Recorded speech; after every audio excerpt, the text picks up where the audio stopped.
Thunderbolts will make waterboarding seem merciful.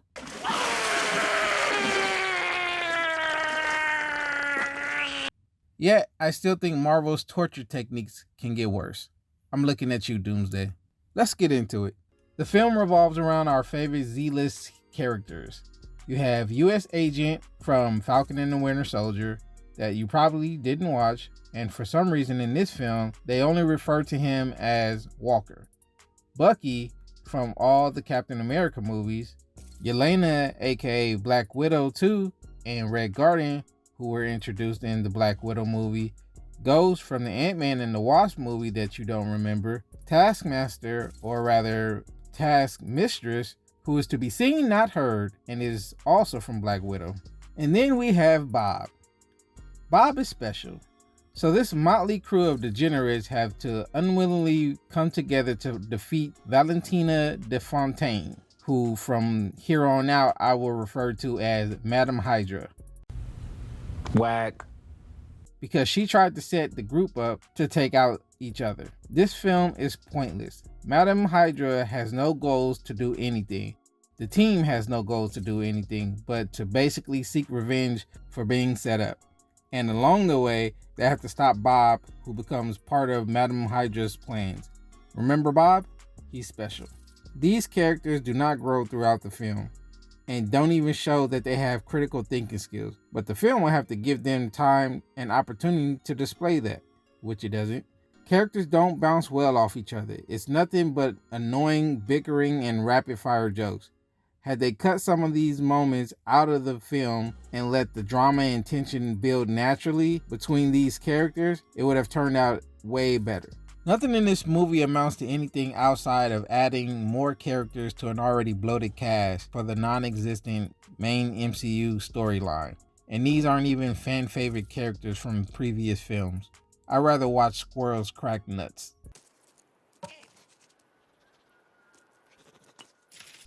Most of the actors do a fine job. I just wasn't too keen on Bob and Ghost. The actor for Bob couldn't pull off the duality of his character convincingly enough, and the actor for Ghost just couldn't be bothered to deliver a believable line or mannerism. Overall, I give this about a 2 out of 5. Nothing much is going on in this story. Nothing's compelling about it. It doesn't add any character development or push the main MCU line forward. Should it have to? No. But if it's not going to contribute to the main storyline, then it should be a damn good standalone movie and character piece for the upcoming Doomsday movie. Alright, now let's get into some spoilers. So let's go over a few glaring issues. Bucky is a congressman, which we found this out in Captain America: Brave New World. In this film, he's shown to be inept and horrible at public speaking for the sake of a joke. He showed no interest in his previous appearances in the MCU to want to be in politics, and now all of a sudden he wants to be a congressman, and a bad one at that. Okay. At one point in the film, Bucky is kicked out of Congress off screen, and the only way we find out is from what I can only assume is a reshot scene of Madam Hydra telling us so. Please, Marvel, rehire the writers for Captain America: Winter Soldier if you want to recapture that political thriller. You failed with this and Brave New World. You can't fail upwards anymore. It's only downhill from here. Moving on. So Bob turns out to be a superhuman by the name of Sentry. This version of Sentry is created by Madam Hydra and was titled, you guessed it, Project Sentry, to take on new threats seeing that the Avengers are disbanded. Kinda looks like someone copied DC's Homer, right? And yes, I'd rather watch both Suicide Squads before I rewatch this. Really? Anywho, Madam Hydra seemingly forgot about Sentry during the burning of evidence. Excuse me? What? How do you casually lose track of a test subject for a superhuman experiment? That's something that should have been shown, not a throwaway line. Also, Bob's motivation here turns on a dime. 1 minute he joins Team Thunderbolt, then the next minute he joins Madam Hydra, even though she tried to kill him and his team earlier. What? Then later on, After being told to kill his former teammates, he turns again and decides that he's an all-powerful god now and more powerful than Thor. Wait, back up. Back it up slow. Yeah. Just back it up. And back it up. Okay.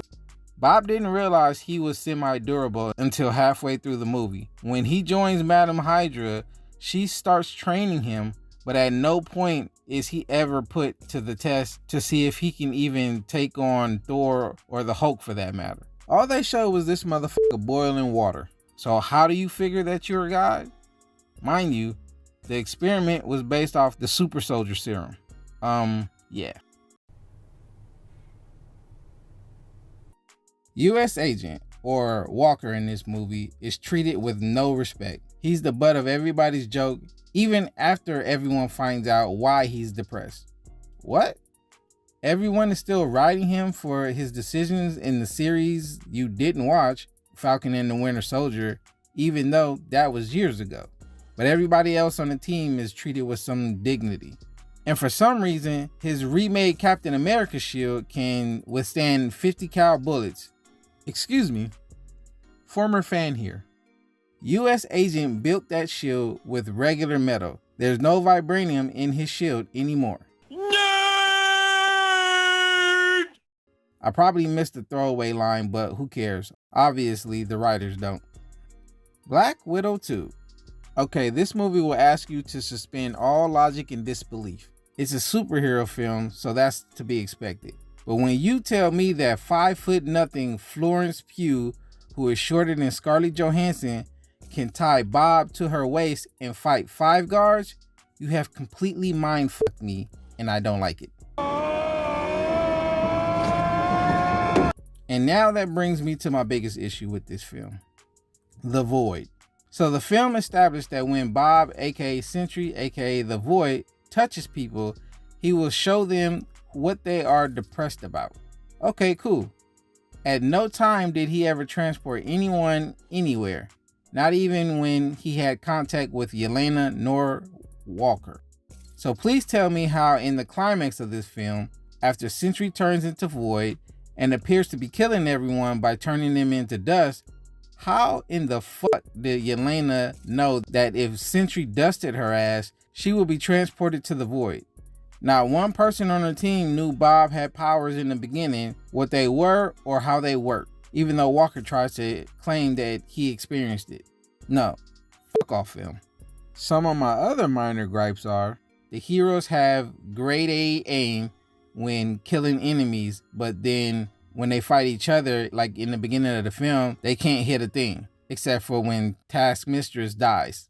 And can we stop this thing where characters take off their masks to make a speech in the middle of a fucking battle scene? Okay, thanks.